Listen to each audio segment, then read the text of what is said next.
All right, so here's the banded hip stretches. These would be great to do before any sort of deadlift or squatting movement, especially if you have tight hips. We're going to get that band about 1.5 feet, 2 feet off the ground, nice and high on the hip. We're going to get our foot that's in the band in front of the other foot. So we're going to get fingertips to the ground. I want you to bend the knee as much as you need to keep a flat back. And we're just going to unbend the knee, bend it, unbend the knee, bend it. Just trying to floss that hamstring. That black band is pulling the hip to the back of the socket. We're going up to the left a little bit, up to the right a little bit. You can even rotate a little bit so that hip gets pulled to the back of the socket and a little bit to the outside. Same thing. Bend the knee, unbend it, bend the knee, unbend it. Trying to keep a flat back the whole time. That band's just pulling that hip to the back of the socket, giving yourself a little bit more room there.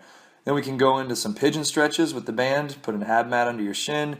We're going to try to keep our hips square towards the ground.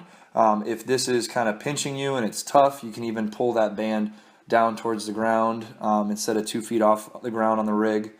We're just going to sink in, relax, trying to keep our hips square. You can go down on your elbows if you feel a little bit better stretch. The idea is we're just getting a little bit of external rotation of the hip while the band is pulling that hip to the back of the socket. You want to go straight out at first and then rotate a little bit. If you have your left foot in there, we'll twist a little bit to the left. Same thing, shin on the ab mat. Notice my hips are square. You wouldn't want to twist one way or the other. You want to keep your hips square towards the ground as you sink down, kind of relax. We don't want to just hang out in there. You want to come up out of it, sink down, come up out of it, sink down. You can go to your elbows again. Maybe spending about a minute in each of those positions.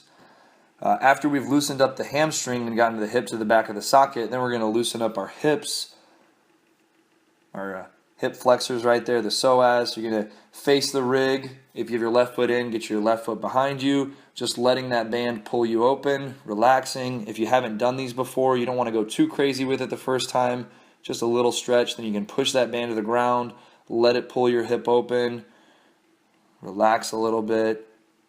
Push it towards the ground. You can even twist into it, reach to the ceiling, get a little bit more there. Try not to go too intense with it. Once you get a little bit more comfortable with these banded stretches, you can go a little bit more intense each time. We'll do the same thing. We'll add a little psoas to it, arm up overhead. So if you have your left leg in the band and it's behind you, we'll lift our left arm up. So you can stretch out those hip flexors and get the psoas in there a little bit. A little rotation, twist into it as you're opening up that hip. Again, don't go too crazy with it the first few times that you do this. I just want a little bit of a stretch, nothing too crazy.